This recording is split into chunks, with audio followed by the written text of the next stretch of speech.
নমস্কার বন্ধুরা, ডলি রন্ধনশালায় সবাইকে স্বাগত।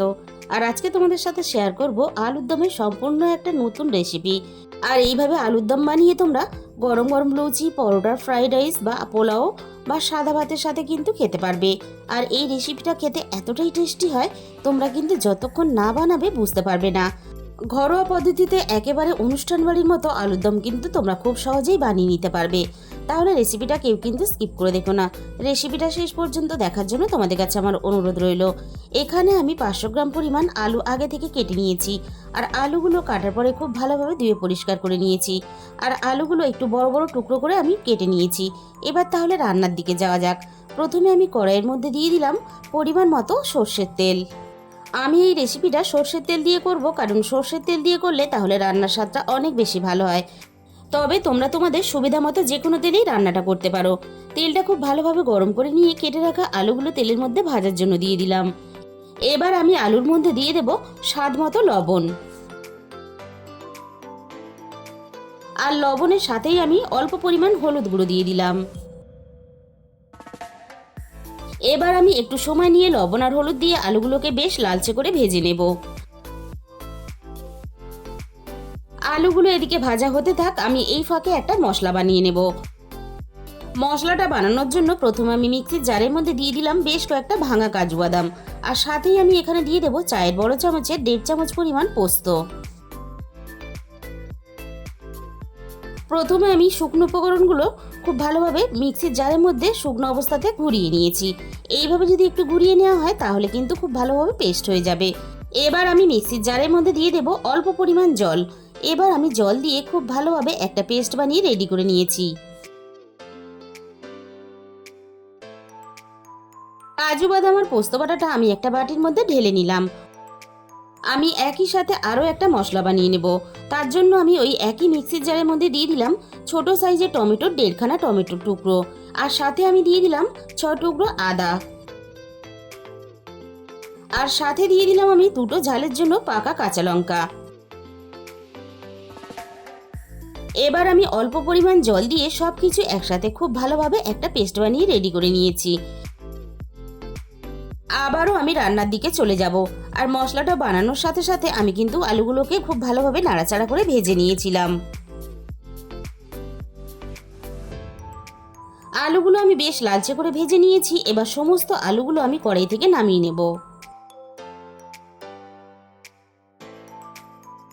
সমস্ত ভাজা আলুগুলো আমি কড়াই থেকে নামিয়ে নেওয়ার পরে ওই একই তেলের মধ্যে আমি ফোড়নে দিয়ে দিলাম 1/2 চামচ পরিমাণ গোটা জিরে। আর সাথে আমি দিয়ে দেব অল্প একটু গোটা গরম মশলা। আর সব শেষে আমি এখানে একটা তেজপাতা কুচি দিয়ে দিলাম। এবার আমি ফোড়নটাকে একটু নাড়াচাড়া করে ভেজে নেব, ফোড়ন থেকে সুন্দর মিষ্টি গন্ধ বেরিয়ে আসা পর্যন্ত। ফোড়ন থেকে সুন্দর মিষ্টি গন্ধ বেরিয়ে আসার সাথে সাথে পেস্ট করে রাখা আদা আর টমেটোটা আমি এখানে দিয়ে দিলাম। আর সাথেই দিয়ে দেব রান্নার স্বাদ মতো লবণ। এবার আমি তেলের মধ্যে আদা আর টমেটোটাকে একটু নাড়াচাড়া করে খুব ভালোভাবে কষিয়ে নেব, আদা আর টমেটোর কাঁচা গন্ধটা চলে যাওয়া পর্যন্ত। আদা টমেটোটা খুব ভালোভাবে কষিয়ে নিয়ে এবার আমি একে একে গুঁড়ো মশলাগুলো দিতে থাকবো। প্রথমে আমি দিয়ে দিলাম 1/2 চামচের একটু বেশি হলুদ গুঁড়ো। আর সাথেই আমি দিয়ে দিলাম 1 চামচ পরিমাণ ঝালের জন্য লঙ্কার গুঁড়ো। আর আমি দিয়ে দেব 1 চামচ পরিমাণ ধনে গুঁড়ো। আর দিয়ে দেব 1 চামচ পরিমাণ জিরে গুঁড়ো। আর রান্নায় সুন্দর একটা কালার আসার জন্য আমি দিয়ে দিলাম 1/2 চামচ পরিমাণ কাশ্মীরি লঙ্কার গুঁড়ো। আর স্বাদের ব্যালেন্সের জন্য আমি এখানে সবশেষে দিয়ে দিলাম 1/2 চামচের মতো চিনি। এবার আমি সমস্ত মশলা একসাথে একটু সময় নিয়ে খুব ভালোভাবে নাড়াচাড়া করে যতক্ষণ না মশলা থেকে সুন্দরভাবে তেলটা আলাদা হয়ে যায় আমি ততক্ষণ কষিয়ে নেব। মশলার মধ্যে কষানোর সাথে সাথে শুকনো ভাব যাতে চলে না আসে তার জন্য আমি সামান্য পরিমাণ জল দিয়ে দিলাম।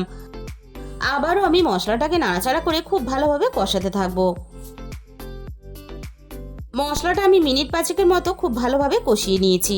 আর মশলা থেকে দেখো সুন্দরভাবে তেলটা আলাদা হয়ে গেছে। এবার আমি মশলার সাথে ভেজে রাখা আলুগুলোকে দিয়ে দিলাম। এবার আমি আলু আর মশলা একসাথে খুব ভালোভাবে মিশিয়ে দিয়ে আমি আলু আর মশলা একসাথে নাড়াচাড়া করে খুব ভালোভাবে কষিয়ে নেব। আর বন্ধুরা, আমাদের বাঙালির সব থেকে বড় উৎসব সামনেই কিন্তু দুর্গাপূজা আসছে। তাই অষ্টমীর স্পেশাল হিসাবে তোমরা কিন্তু আলুর দমের এই রেসিপিটা খুব সহজেই কিন্তু বানিয়ে নিতে পারবে। আমি মশলার সাথে আলুটাকে খুব ভালোভাবে নাড়াচাড়া করে কষিয়ে নিয়ে এবার আমি কাজু আর পোস্তর পেস্টটা আমি দিয়ে দিলাম। আর সাথে আমি অল্প একটু বাটিটা ধুয়ে জল দিয়ে দিলাম। তোমরা হয়তো আলুর দমের অনেক রকমের রেসিপি বানিয়ে খেয়েছো, তবে একবার এই আলুর দমের রেসিপিটা অবশ্যই বাড়িতে ট্রাই করে দেখো। আমি আবারও মিনিট দুয়েকের মতো সব কিছু একসাথে নাড়াচাড়া করে নেব, যাতে মশলাটা খুব ভালোভাবে আলুর সাথে পাক হয়ে যায়। তার জন্য আমি গ্যাসের ফ্লেমটা লো করে দিয়ে মিনিট দুয়েকের মতো ঢাকা দিয়ে দিয়েছিলাম।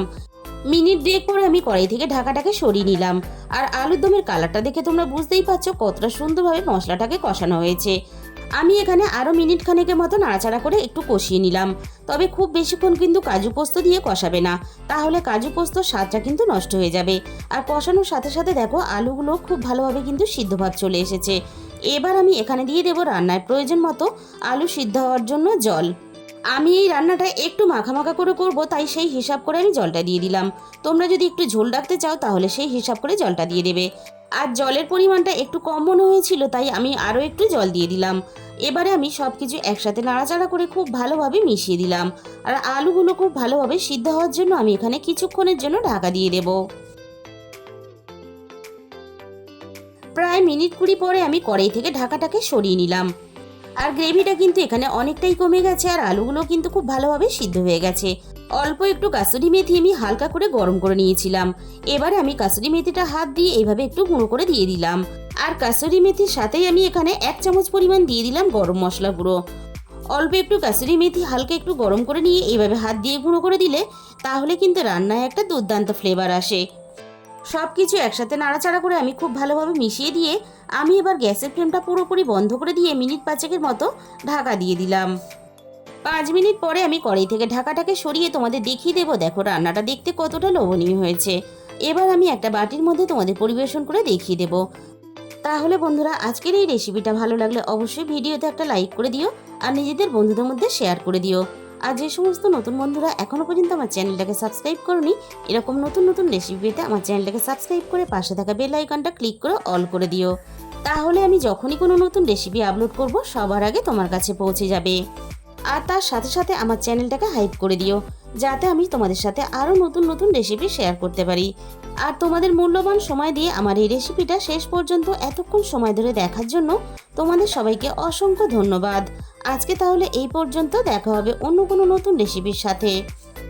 ততক্ষণ সবাই সুস্থ থেকো, ভালো থেকো, সাবধানে থেকো।